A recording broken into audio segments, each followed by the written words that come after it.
Welcome to High Truths on Drugs and Addiction, where national experts bring you facts and answers. I'm your host, Dr. Ronit Lev, an emergency and addiction doctor who has served at the White House and still practices on the front lines. Right here on High Truths, you will learn from experts from around the globe and around all aspects of drugs and addiction. To grow this community of information and action, I hope you give us a 5-star review. Come visit me on hightruths.com to learn more about the show or download a free prescription for naloxone. Carrying naloxone for drugs is like carrying an EpiPen for allergies.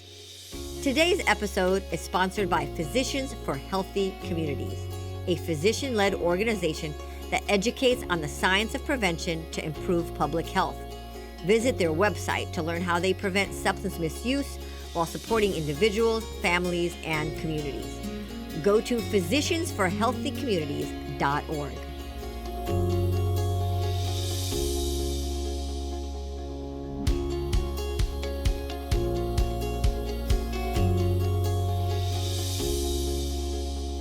Hello again, High Truth listeners. Get ready for a forensic conversation. I'm your host, Dr. Ronit Lev. Forensic as in forensic toxicology. Forensic is often key in crime investigation. I love the popular series Forensic Files, especially the medical episodes. In the series, the forensics is the star of the show. I was sent a piece of forensics the other day, the autopsy report of famous Friends star Matthew Perry. The death certificate cause of death was acute effects of ketamine, and other contributing factors related to immediate cause of death were drowning, coronary artery disease, buprenorphine effect. The manner of death was listed as accident. I was interested in the drug testing part of the report. The Los Angeles Medical Examiner's Office took toxicology samples from the heart, femoral blood, gastric contents, liver, urine, and eye. Forensic toxicology showed ketamine at levels of 3,540 nanograms per milliliter in the peripheral blood and 3,271 nanograms per milliliters in the central blood. For context, the ME, the medical examiner report, included that general anesthesia levels are between 1,000 to 6,000 nanograms per milliliter. The ME detected buprenorphine in therapeutic levels, and they found non-toxic levels of lorazepam, an anxiety medication. And there was no alcohol, methamphetamine, cocaine, heroin, PCP, or fentanyl. The medical examiner explains that buprenorphine was added as a contributing cause of death because of the additive respiratory effects when present with high levels of ketamine. How ketamine was administered or where it came from remained a mystery. No source for ketamine was found at the scene. The report was 29 pages, 9 of which included toxicology reports. I reviewed the report multiple times and found all sorts of testing, but I could not find any testing for THC. There's an unproven falsity, even among some medical examiners, that no one dies of marijuana. But if you don't test, you'll never know. There is robust literature showing THC is associated with heart disease, and there's no question that THC has an additive effect with other drugs.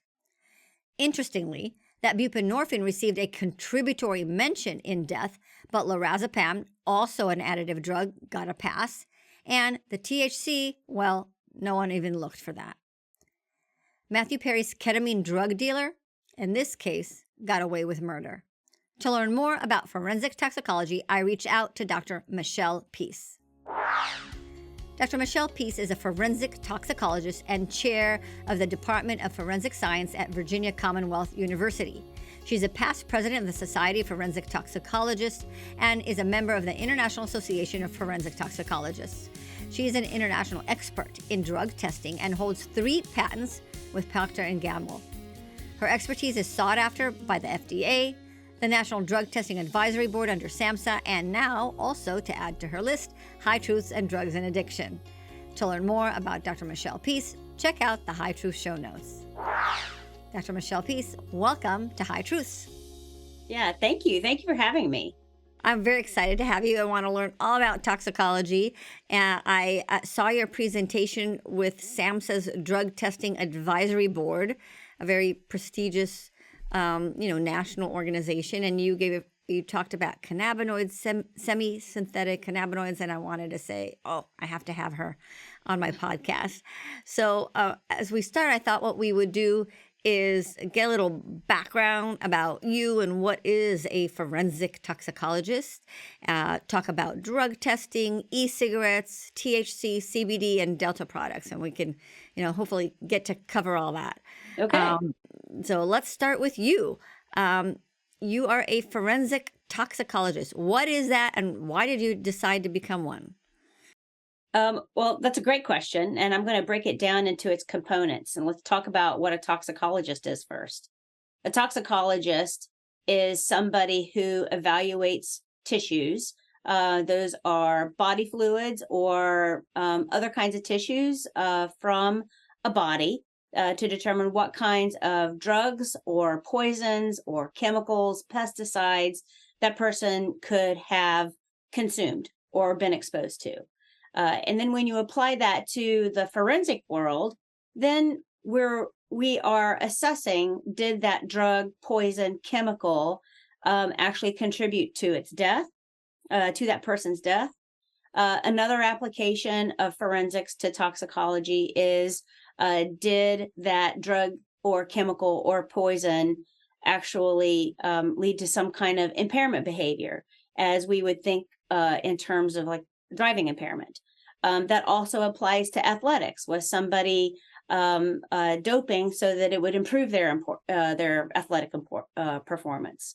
And then probably the third major application of toxicology to forensics is in drug testing, employee drug testing. And that's oftentimes really in the scope of workplace drug testing, or what we would call also federal drug testing program. So that is the summation of what forensic toxicology is. The reason why I decided I wanted to be a forensic toxicologist was that at the heart of toxicology, you are both a chemist and a biologist. And so I was a chemistry major at Wittenberg University in Springfield, Ohio, and I love chemistry and I love the language of chemistry, but I really wanted a very practical application to it. How can I leverage this? I love thinking about problem solving at this molecular level. And so I really didn't know what to do with that. And while I was in my junior year, I had visited a crime lab. And, it was just a tour. And I thought, wow, this is like the coolest thing. And so the sections that we toured at the crime lab were very biology focused. So I thought when I went back, I thought, wow, I don't have really that much biology. I need to take some biology courses. So as a biologist, right, as a student in a biology course, I thought, wow, this is really all chemistry. So that naturally led me down this path towards toxicology, right? So we are using chemical analyses to apply that to biological specimens, right? So it's analytical chemistry, right? Because I'm using, gas chromatography and liquid chromatography and mass spectrometry to analyze for drugs, poisons, and chemicals. And then I have to know how those drugs, poisons, and chemicals interact with the body. Like, how do they bind to receptors, or how do they interact with cell membranes? And what is that toxicological response? What's an adverse effect going to be if somebody is exposed to a drug or a chemical or a toxin? So it really became a marriage of all of the things that really interested me. And then the forensic piece of it was that I wanted to be able to provide a service, right? My heart really is in serving communities and helping, communities find, solutions. So I do a lot of mentoring, for young people, and right where I, like guide them through decisions and what their futures are going to be, or help them with, very difficult decisions. Right. So I've got a servant heart. And so when you're talking about, analyzing chemicals, and understanding how they work in the body, and you also have a servant heart and you want to serve your community, then forensic toxicology was the marriage of all of that. That's really cool. I like that servant heart. And what's the funnest part? Are you like the NCIS TV show and all the different crime shows? Is that what your life is like? Or No. So I'm a professor at Virginia Commonwealth University. And so I have a research laboratory, and I do a lot of teaching. And so probably my favorite part of all of that, the science is cool, no doubt about it. I mean, my research team is doing some really, really amazing work. I'm very fortunate to have a great team of student scientists. But I would say that my favorite part are the relationships that I build with them, and being able to advocate not just for them, but also to advocate for community safety and public health.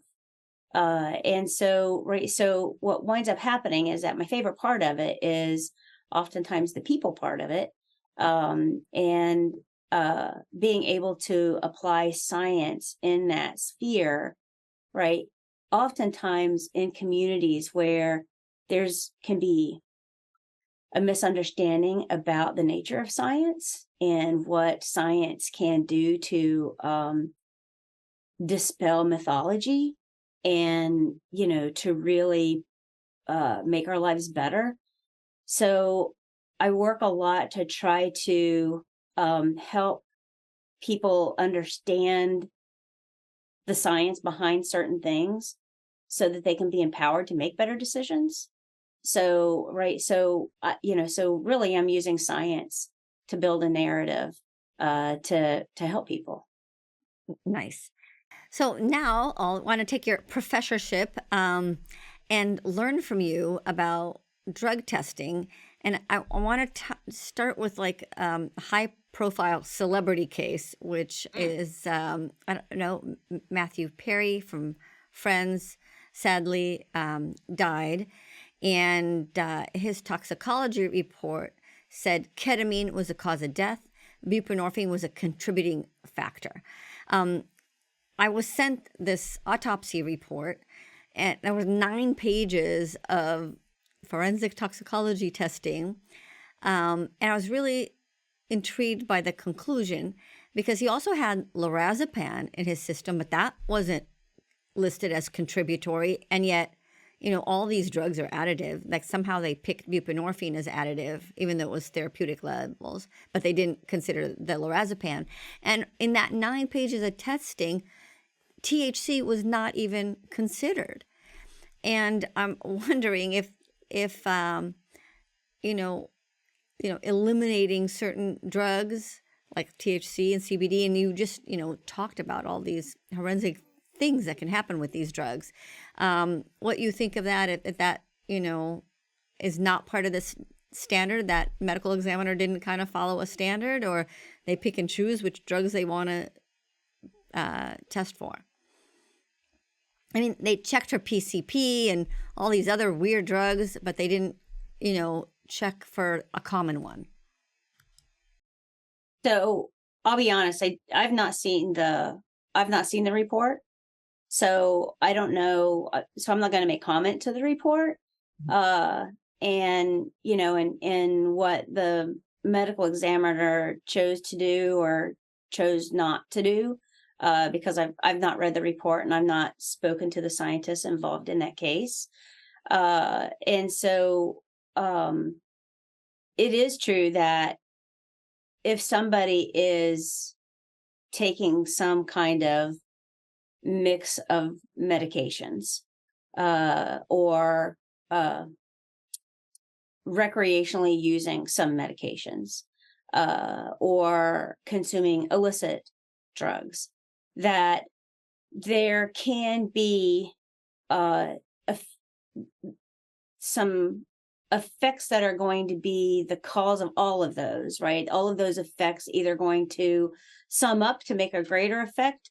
There could be some effects that are going to even compound them. So let's say, for instance, you have two drugs that use the same metabolic pathway. That one of the drugs might be the preferred drug on that pathway, which means that the other drug might build up and cause a longer effect than what somebody might anticipate. So if somebody is taking multiple drugs at the same time and they're not all reported to a physician, right? So they're self-medicating, then it is very possible that there can be an adverse event or an untoward effect, or in Matthew Perry's case, it could have led to his death. So, this is some of the biggest challenges with people who are on prescribed medication and then also choose to consume other drugs outside of the care of a physician. And those that can be particularly dangerous for somebody. So again, I've not read Matthew Perry's death certificate and that report, so I really can't make comment on it as to what specifically was decided for him. But we are in, I think, culturally a period in which there's not enough education for people to make decisions about what they do consume, right? For, I hate to use the term, for recreational purposes. There's a general feeling or philosophy that, well, it's natural, so, it can't be harmful. And so I think we really have to educate our communities about if they choose to consume any of these drugs, whether it's THC or ketamine or, or some of these psychedelics that are in mushrooms, that they have to do so with extreme caution. Yeah. And drug testing, because we know fentanyl is everywhere as well. But I was, among your colleagues, and I know you're a leader in forensic toxicology. There's been now for many years a push to create standards among drug testing, and again, that's what the Drug Testing Advisory Board does, but also, forensically. And I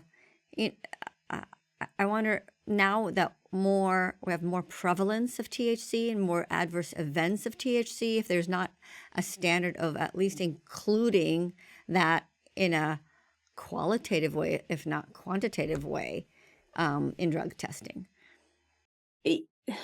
So I think, generally speaking, not fully knowing what every single protocol is in every single tox lab across the nation, there are, in testing for THC or some of those other cannabinoids, it is really common drug in I would say a lot of panels, if not all panels. And so in the world of drug testing, whether that's urine drug testing or oral fluid drug testing for employment purposes, there are, at least in the federal program, it is tested for, it is evaluated. And so, by measuring the metabolite of THC, the main metabolite of THC. When we're talking about postmortem situations, different laboratories will have different protocols in terms of decisions they make to evaluate what kind of drugs or toxins could be there. And so while we understand that THC is really common, um, there could have potentially been some evidence that was at the scene that sort of drove the toxicology team or the medical examiner team or the detectives to make decisions about what they wanted to test for. And again, I don't know. I can't make comment on, what was or was not tested for. Yeah. And so, But you would think that it'd be, like you said, part of the standard drug panel. And I know there's a movement, not federally, but privately, like I've learned some hospitals now for their employees working in the medical profession are specifically took out the THC um, uh, because too many people were testing positive. And so they said their answer was, we're just not testing, yeah. which makes you think, do So, you really want your surgeon yeah. I to mean, be? it's a major, you're right. It's a major concern, right? So this is why at least the federal program is very concerned about, people who are employed in safety sensitive positions. How do you make sure that they are fit for duty? Right. And so this is a significant conversation in terms of, well, THC is legal in so many states, and so many people now are using it for medical purposes, in addition to adult use reasons. And Medical so, in quotations. yeah. And so, how do you then?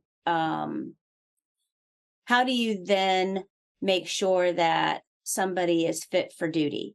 And so this is a really, really complicated thing that, has lots of considerations of um, how long, how long does the effects of THC last, and how long can you possibly test for it in urine or oral fluid, and is there a gap between that? This is really, really complicated for THC.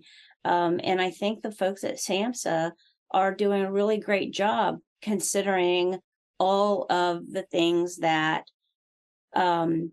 factor into understanding how THC works in the body, and then making sure that people who are in safety sensitive positions can report to duty, and we can have confidence in their performance. These are really, really difficult.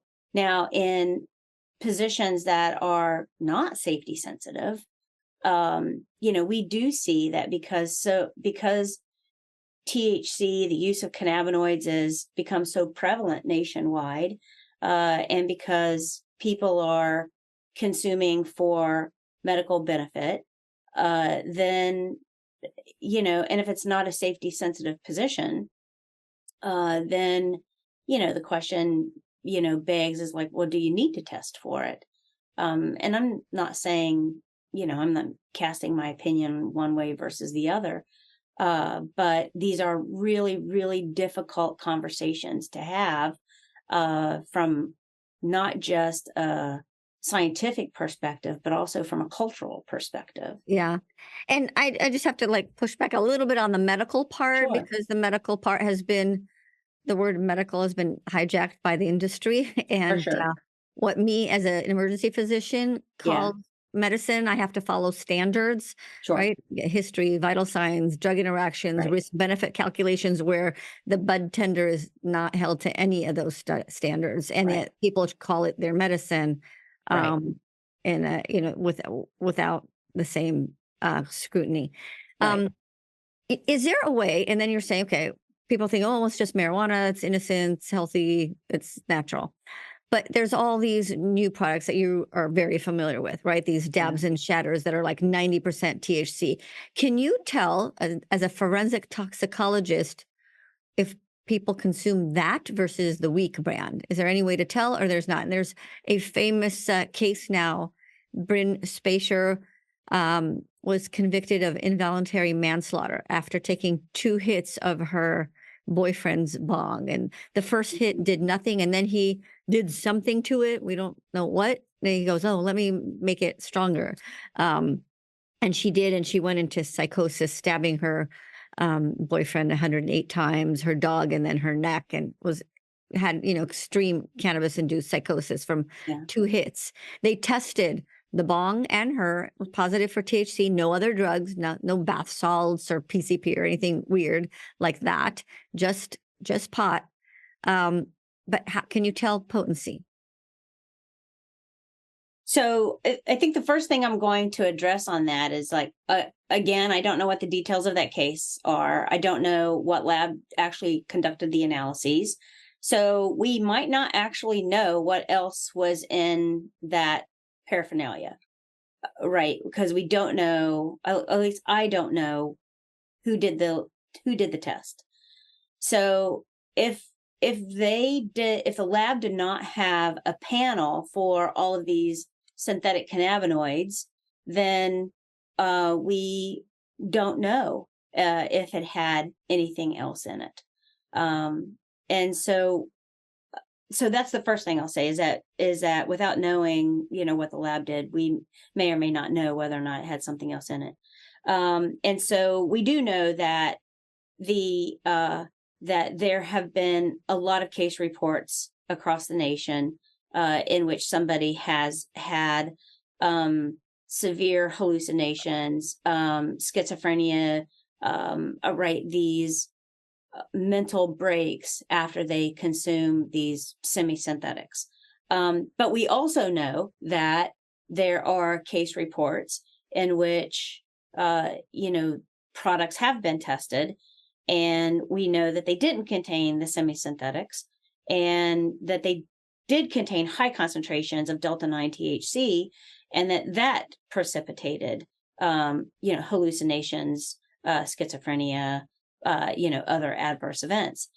So I think, what this really points to is that if we're going to talk about an adverse event, then we do have to make sure that we are analyzing those products so that we can provide a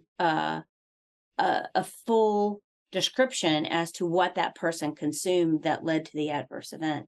I think that's the difficult piece right now. So I think what you're teaching us is that a forensic panel is not the same thing. Like you were very, your first reaction was scrutiny of the science and the testing. Did they test for these other semi-synthetic cannabinoids? And maybe explain to us what that means. Did the lab in this case really check everything or not?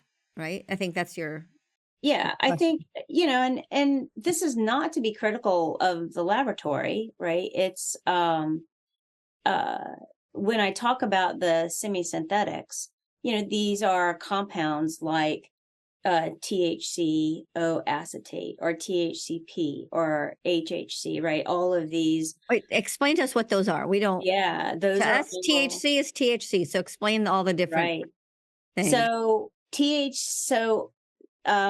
these semi-synthetics that we see in the marketplaces now that are sold under this guise or under the umbrella of being hemp derived, they essentially take CBD and or delta 9 THC and subject it to some kind of chemical process.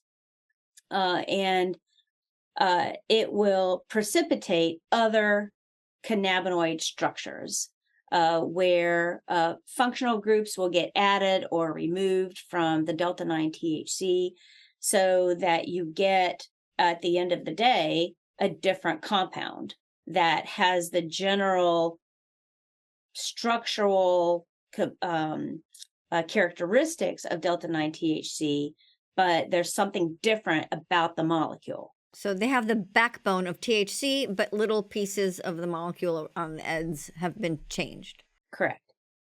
So, and these, depending on what that change is, they've been named accordingly. And so, so there are currently dozens and dozens of these in the marketplace. If you consider the delta 9 THC molecule itself in terms of double bond shifting and what functional groups can change on the molecule, there are potentially hundreds of semi-synthetic cannabinoids that can be manufactured. So first of all, we call them semi-synthetic because they are derived from CBD or delta-9 THC that are natural, right? Natural from the plant. And then they get chemically altered. So they are semi-synthetic because the starting material is natural.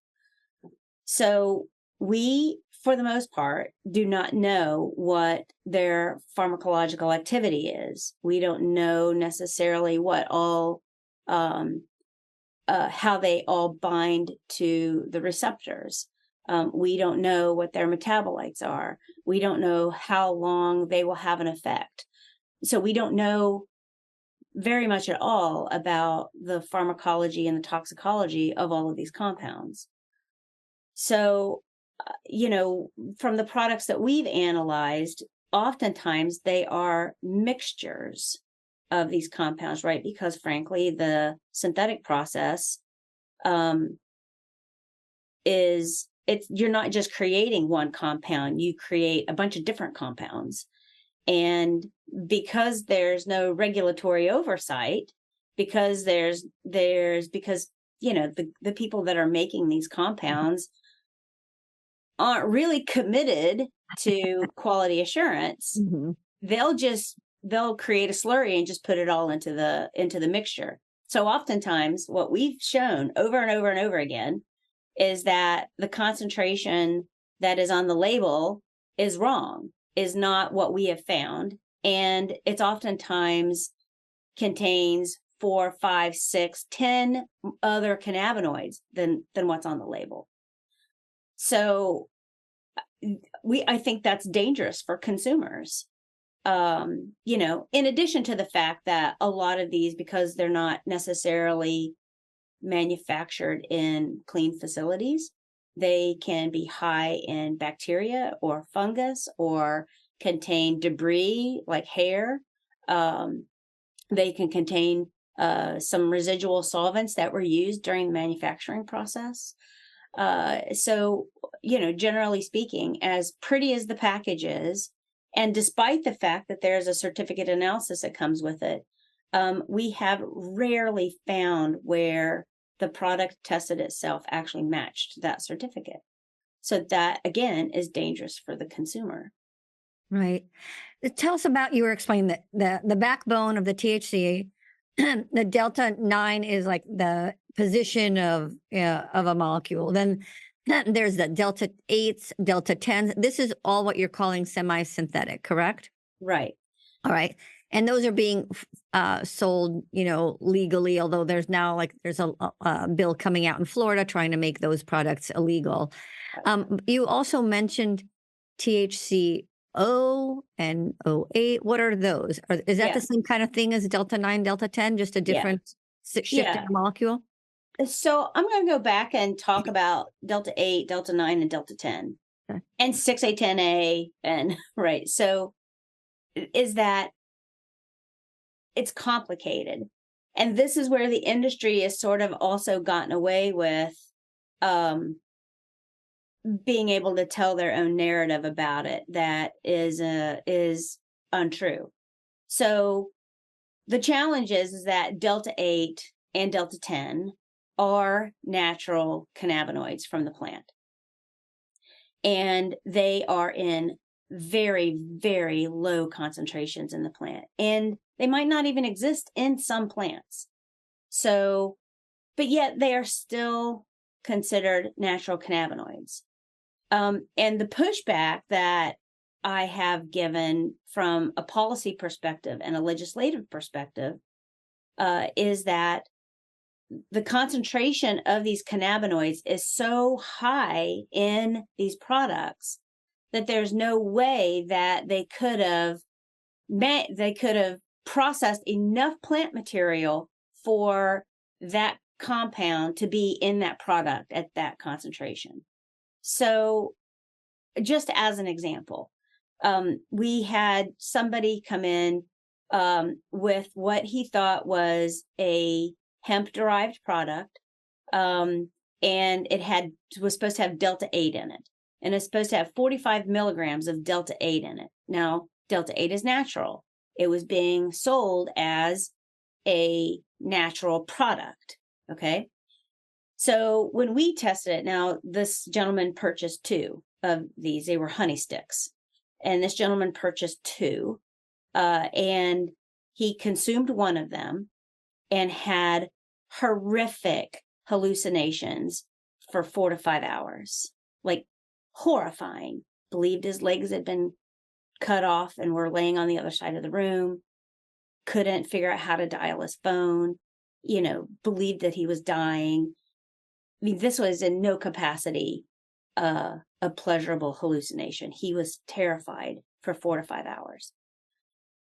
So he found me, because if you Google the right things, I'm easy to track down. And so we got the other honey stick, and the other honey stick contained more than 600 milligrams of Delta 8, more than 200 milligrams of Delta 9, right? So this product was loaded.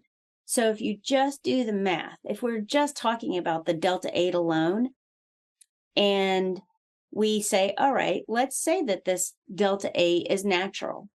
How much plant material would you have to process to make that single honey stick? So if we give the benefit of the doubt that a plant is 1% Delta 8, it was going to take 14 pounds of plant material to make that single honey stick. So in no way is that product natural, right? So it's just not going to happen. So the Delta 8, Delta 9, Delta 10 conversation is complicated because they are natural cannabinoids, but what we're finding in the products is that they're largely synthetic. Yeah, but practically speaking, if you're buying a Delta 8 or 10 product, it's not. It's made in a lab. It's not from a plant. Correct. Yeah. So, but it's being sold as natural. Right. Well, people, they lie. Correct. Yeah. I mean, this is the point of it, is that the industry is running the narrative on this. Right. So when we talk about the other cannabinoids, right, the THCO and the THCP.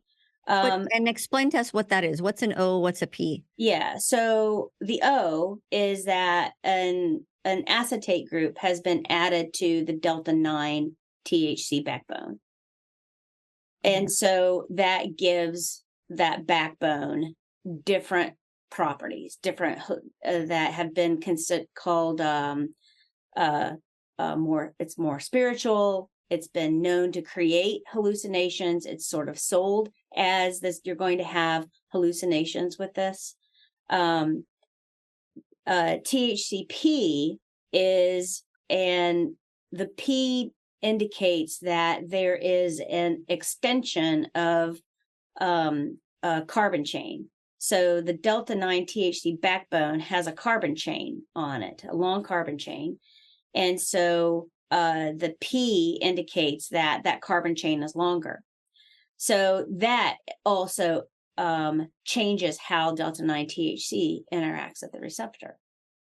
So, right. So it's not just that we are moving double bonds inside of the backbone, but things are getting added to that backbone as well that changes its function in the body. Wow. And then as far as testing, I know as a physician, if it's Delta 9 THC, I could detect it. If it's anything else, if it's CBD or the 8s and the 10s and the O's and the P's, I won't know that. That would not come up in my drug screen. And from what I understand from you, a typical forensic lab, like in, like the Bryn Spacer case, or doesn't test for these other products unless you specifically ask for them. Is that correct? Yeah. So I think the first thing is to appreciate that there are generally 2 kinds of drug testing. And one is the federal drug testing that is essentially regulated through the certification program, NLCP, National Laboratory Certification Program, that is the program that comes out of SAMHSA. So that is for federal requirements for safety sensitive positions. And, they have a very specific list that every single person that gets pulled under that program, they get tested for a very specific panel every single time. And so I think there is conversation about adding some of these other cannabinoids to that panel.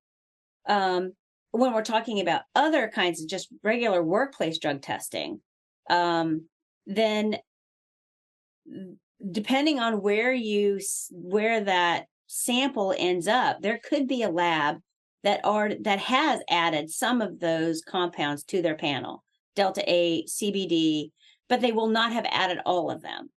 And so there are some drug testing labs, and there are some post-mortem testing labs, toxicology labs, that probably have not expanded their panel to include all of these compounds that exist. So if there is reason to believe that they need to test for that, then they probably have to send that out. They've made a decision that we're going to send that to a lab who can test it. Some labs do that so that they can understand what the full panel is. Now, what is interesting about this and increases the complication in the world of drug testing is that these products that are, the THCOs and the Ps usually have some Delta 9 THC in it, because that manufacturing process is a dirty process in a way, right? It's going to create lots of cannabinoids. Mm-hmm. And so oftentimes Delta 9 THC can be found in somebody. If the product they chose to take is really THCO, there's probably Delta 9 THC in there. So that'll probably show up on a drug test. But there's probably going to have to be some kind of indicator that they need to send that sample out for further testing to see if they need to evaluate it for the other cannabinoids. Wow. That's a really important point that you made. And I kind of asked you before, as far as potency is another thing. You're making the point. It's like, okay, there's Delta, THC 9 in like Binge Spacer's case, but did they or did they not? We don't know. We haven't, just like you said, test for all these other cannabinoids that can play a huge role. But is there a way of doing potency? Like if you go to a dispensary, you could buy dabs and shatters that are 90% THC versus a joint that may have 25% THC. And forensically, after the fact, can you tell the difference? Can you say, oh, that bong, that's wax, that's the 90% kind, versus like the same chemical, versus, oh, that's the weaker kind? Yeah, at the end of the day, no. When you're testing somebody's biological fluid, you don't know how they consumed that. Because even if they have really high concentrations of Delta 9 or its metabolite in their body, mm-hmm. you don't know if they consumed a highly potent product or they just consumed over hours and hours and hours a low potency product. It's impossible to tell. You can't tell. That's what I figured. You talked about product and quality control and how the package may look beautiful, and then you tested it, and not only does it have different chemicals that are not natural, there's hairs and debris and fungus and other things. Is there a way, like if you go to you're in Virginia, is marijuana legal in Virginia? Yeah, in Virginia, we have medical marijuana that has a regulated program, right? Is quality assurance testing done with it. And then in Virginia, we have adult use, meaning that you can grow up to 4 plants at your home. We do not have an adult use retail marketplace in Virginia. So if you go to one of these legal places, Can you count on that not having hair and fungus, and that what's on the label is really what you're buying, or not? No, the consumers have no idea. In the unregulated marketplace. But in the in what's called a medical, like, can you Oh, count on that? Like, only go to this yeah. store, don't go to that store. Yeah. So, that's, I think, another confusing place for the consumers. So, in our regulated marketplace, our medical marijuana marketplace, and this is I would say, the case across the board, in a state's regulated program, those products have to be quality assurance tested. They have to be produced in clean facilities, so that consumers can have some assurance that the products that they're buying are clean, high quality, not contaminated. Now, of course, there have been cases around the country where, that's maybe not the case. Because the regulated system is still maturing. But for the most part, if a consumer wants to ensure that they are consuming a clean product, they need to go to a store that is regulated. And so in Virginia, for instance, the reason why that's complicated is that people don't understand what that difference is. So in Virginia, you have what's called a dispensary. The dispensary is in the regulated program. But when consumers go to a vape shop and half of the vape shop are all cannabis products, they believe that they're walking into a dispensary where all of the products are quality tested, and they can have some confidence in that. So consumers really still don't understand what the difference is between the regulated and unregulated products and marketplace. But if you had a smart consumer and they looked up, and licensed, regulated medical marijuana shop, if you go there, can you be confident that you won't get aspergillus? Yeah. So if you have, if a consumer has in Virginia, it has a medical certification, and they walk into a state sanctioned dispensary, then they are going to be able to purchase products that have been quality tested to make sure that they don't contain, fungus and bacteria, and the potency is correct on the label, and there's no pesticides, there's no heavy metals, et cetera, et cetera. And do you believe that? Because there was one study in California of 20 legal dispensaries, and they tested product from all 20, and 100% of the flower product had E. coli, aspergillus, and various, there was no escaping it. And then when I talked to, I don't know if you know Dr. Mahmoud El Soli, who grows marijuana for NIDA and for testing, he really has to spend a lot of time sterilizing, sanitizing, and making sure that the product doesn't have these contaminants. And when I asked him, is there any place in the country that does what you do? And he said, no. Yeah. Yeah. I think that is the unfortunate part of this story, is that the state oversight of regulated programs has challenges. And there's certainly, unfortunately, a lot of evidence, even in regulated marketplaces, that they do have pesticides in them, and they do have bacteria and fungus in them. And so that really demonstrates that the laboratories have to, in some way, I don't know what the answer is, in some way, not have to be beholden to their customers, right? To the cannabis industry who's making the products. And so it really is incumbent upon the labs to make sure that they have created a safe environment for the laboratories to, have high quality in what the laboratories do, but also have the freedom and the ability to say this product is contaminated. and not push it out. So it is true that there are problems on both sides of the fence in the regulated versus non-regulated marketplace. But I would say that at the end of the day, for consumers, if you're going to choose to purchase a product and walk into a store to buy that product, you're probably better off doing that in a regulated store, in a regulated dispensary, under a regulated program that requires the quality assurance testing. Yeah, that makes sense.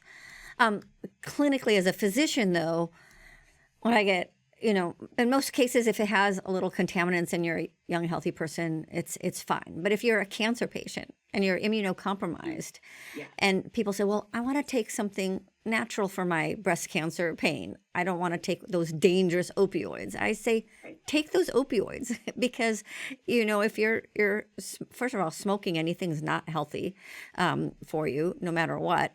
But even if you're doing the edibles, if there's a risk of those contaminations and you're immunocompromised, that's a big deal. And even the CDC has an alert that most people don't know about of not to use the smoked products if you're immunocompromised. Yeah. I completely understand the challenge with that in terms of,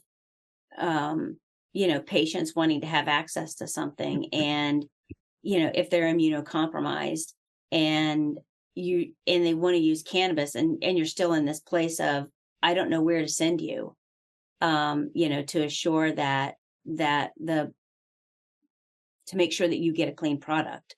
Yeah. I think that really it does go back to the state to say, all right, we have oversight, meaning that we're watching you, right? We have eyeballs on you. We are. But in most states, the cannabis control oversight is heavy influence from the cannabis industry. So it's the same. Yeah. It is definitely circular. What can you teach us about THC and fentanyl combination? Hearing conflicting opinions. Recently, was a bulletin that came out by an organization that said it's impossible to have a marijuana joint and fentanyl in it because it would burn off the fentanyl and you won't die from it. On the other hand, I'm hearing from parents unverified reports where they insist that their loved one died from marijuana that had fentanyl in it. And unfortunately, there was not that type of testing that you do on the product, just on their loved one who died. And I've seen in the emergency department people who've overdosed on fentanyl, came back with naloxone, and I'll ask them, what did you use? And I'm asking because I want to know if I can offer them treatment if they have a opiate use disorder. And they said, no, it's just marijuana, I swear. Well, I could think of maybe there was some residual fentanyl in the bong. What's the science and the forensic about that combination? I really appreciate that question from this perspective of, me and several of my colleagues have talked around this multiple times, this issue of that there is fentanyl-laced THC. And in thus far, 100% of the cases that we're aware of, not in one instance has it been demonstrated that the THC was laced with fentanyl. Not in one case. So, but wait, there've been some, and you're talking about deaths. You're right, because I'm looking for that too. But there have been product, right? There have been several public health alerts. I think Florida and Michigan, where they found marijuana product and there was fentanyl in it, in a drug seizure. Okay, I'm going to say I'm not aware of those reports. Okay. But when me and several of my colleagues came together, we were like, okay, does anybody know of any case in which THC has been found to be laced with fentanyl? And in this cohort of toxicologists that I'm speaking with, we don't know of one case. Right. And yet there's I don't know of any either. But I do know those public health alerts. It's not a person who was endangered, but drug seizures, Mhm. right? Where but again, it's not universal. It's just they look, one seizure of this, marijuana that was found to have fentanyl in it. So that, I mean, we do have that. That's like case reports, but I don't know anybody. But I think it's because we don't test also, right? Somebody died. They insist it was, there's, maybe marijuana things on the scene. The medical examiner checks the decedent and it's positive for fentanyl, xylazine, and marijuana, but nobody tested that marijuana plant, the non-biological parts, to see if that is true, if that marijuana had anything in it. So I feel like we're not checking that we haven't proved the negative yet, right? We haven't found any cases, but for these cases where there is an allegation, we haven't like closed the loop to say, no, we checked. It's not that. I mean, that might be the case. I'll be honest. I'm definitely going to reach out to some colleagues of mine in Florida about that seizure to see if that's actually the case and what was actually found. So that if there is THC laced fentanyl, then we can talk about this from an informed perspective. But what we do know is that because we're not good at closing that loop, so to speak, in terms of, can we get a hold of the source material so that we can actually see, was it laced, or do we have a situation where somebody is consuming 2 or 3 different products in a short span of each other, and then in the biological tissue, we see all of them together. So you don't know if they took them all from the same product or they had that across 2 or 3 products. So it is complicated, right? When you're talking about these kinds of issues, getting the source material is absolutely critical. And there have to be collaborations between the toxicologist, the controlled substances section in a crime lab, law enforcement, attorney general's offices, et cetera, et cetera. Everybody who is a stakeholder in that overdose situation, whether it led to a death or not, you have to wait on the science, you have to wait on the laboratory, you've got to get controlled substances section that works with the plant material or the product or the powder or whatever. And you got to get the toxicologist. You got to get all of that together first before an announcement is put out that, oh my goodness, this product was bought from this shop and it was laced with fentanyl. Yeah. So, Yeah. right. So it really Absolutely. does call for, before alerts get sent out and before they get issued, that you wait for the scientists to come together, and somebody, if those units aren't all working together, somebody forces that hand to get all of those teams working together so that they can get to the bottom of it. Because you don't just want to send out a bad message, but you want to make sure that people are safe. I had a patient, like my other shift, who overdosed, and it was a very bad overdose. He was found unconscious on a bus, and he required, I don't know, 8 doses of naloxone, and then we finally just admitted him on a naloxone drip because he kept going down. And when he was awake, I'd ask him, like, what did you take? No, I only took a vape pen. Where's your vape pen? He showed me the vape pen. And I said, no, really, I mean, like, you're almost died from something. And he's like, no, only marijuana.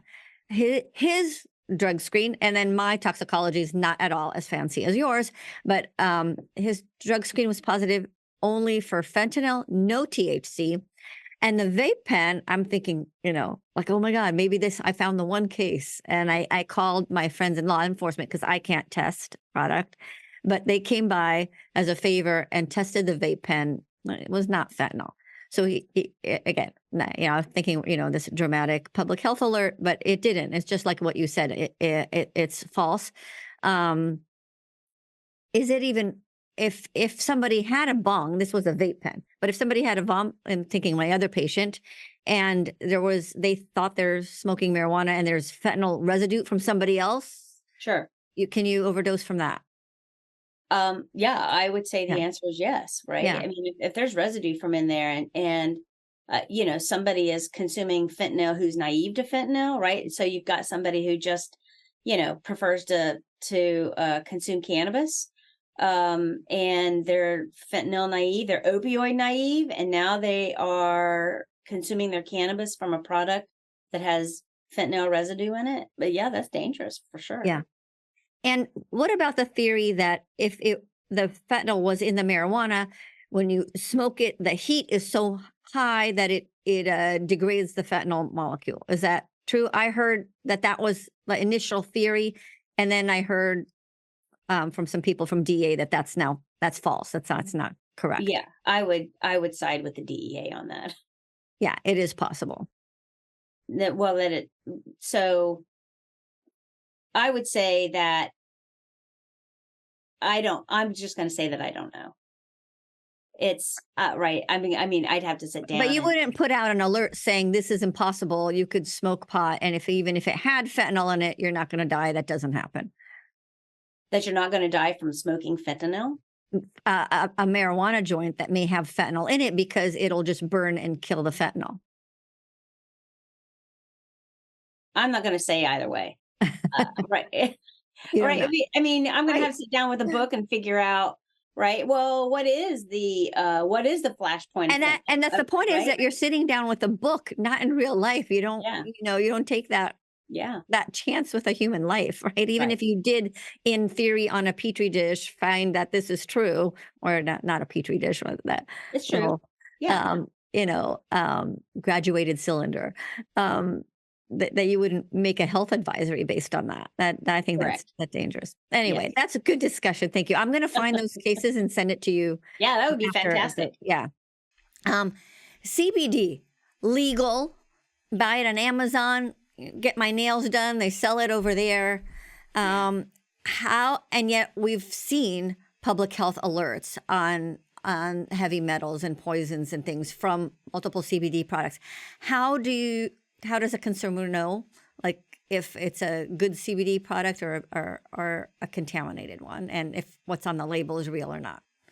They can't, unless, the only assurance that somebody is consuming a CBD product that is safe, the closest they're going to get to having some assurance is if it's bought under a regulated marketplace.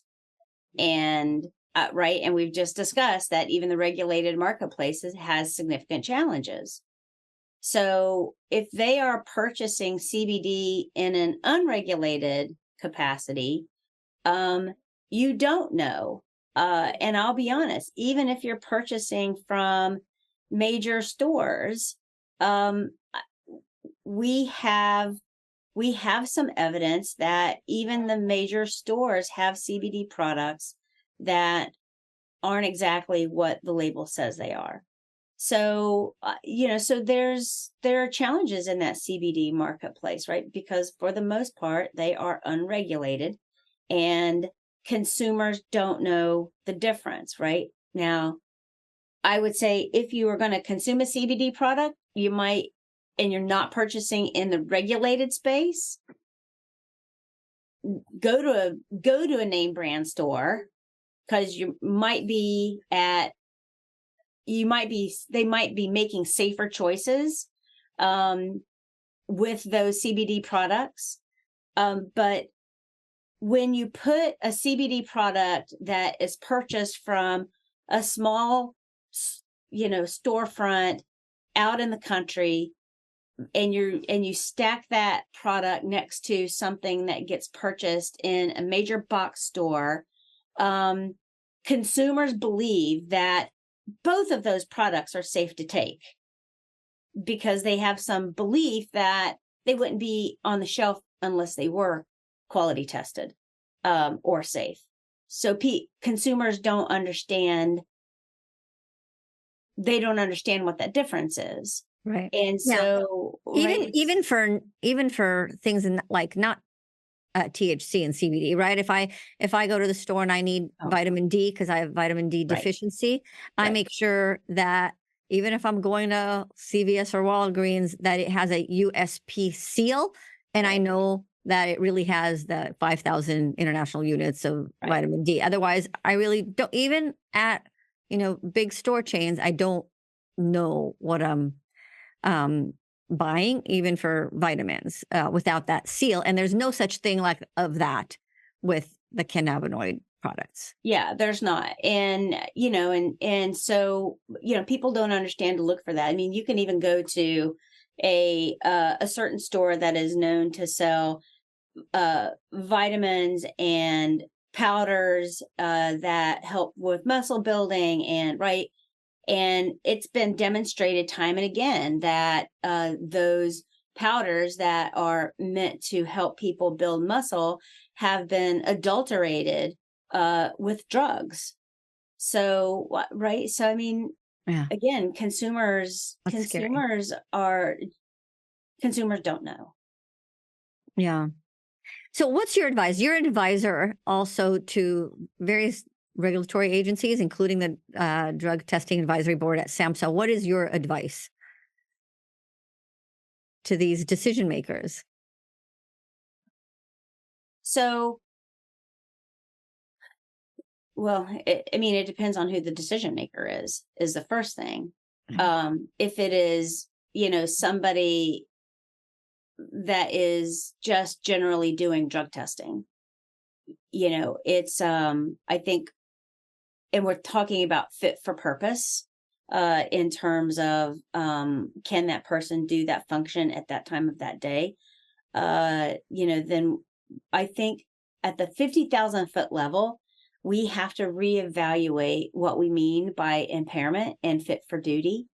And is there a better tool for us to determine whether somebody is capable of doing that job that day at that moment? So I think, generally speaking, as a research scientist, that we have to we have to find a better measure to determine somebody's ability to do a job. I think uh, to let's say at state levels, in terms of all of these products in the marketplace, I think that there has to be stronger legislation, and there has to be better regulatory oversight of products. Right. So you have to write clearer legislation, potentially to ban all of these semi synthetics. And you have to make sure that if you've banned them, then have you given your law enforcement tools and education to say, okay, I can, I can go into that store and I'm able to, if they're selling it, I'm going to pull this, and this product. That is complicated, right? We're putting a tremendous burden on law enforcement that is already, overburdened. Um, but I do think that regulatory bodies can serve in that capacity to make sure that products that are on shelves um, follow uh, follow the legislative authority, and B, whatever regulations get set in terms of what can be sold in the marketplace for consumers. So right, so you've got layers of oversight that needs to happen there.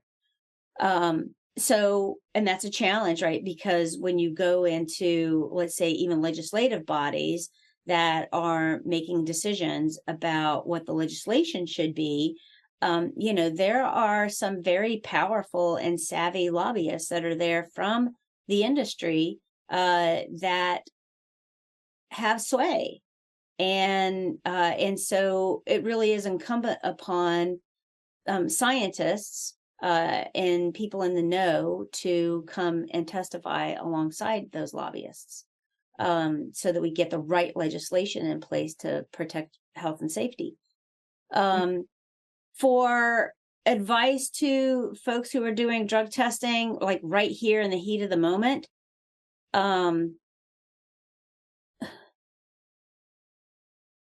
I understand the complicated landscape they have. Right? Because some of the challenge, for instance, in the regulated drug testing space is that drug list is actually pretty short. And it's meant to drive to like the major drugs that people consume. And at one point it was very, very difficult to change that list because of the way it was organized in the Federal Register. But I believe now that they have been able to pull that drug list out separate so that they can be more nimble at expanding that drug testing list as they need to. So we might actually see the federal list expand pretty significantly. And my advice to them would be to do so, right, into the drugs that are we find that are more commonplace in the market now.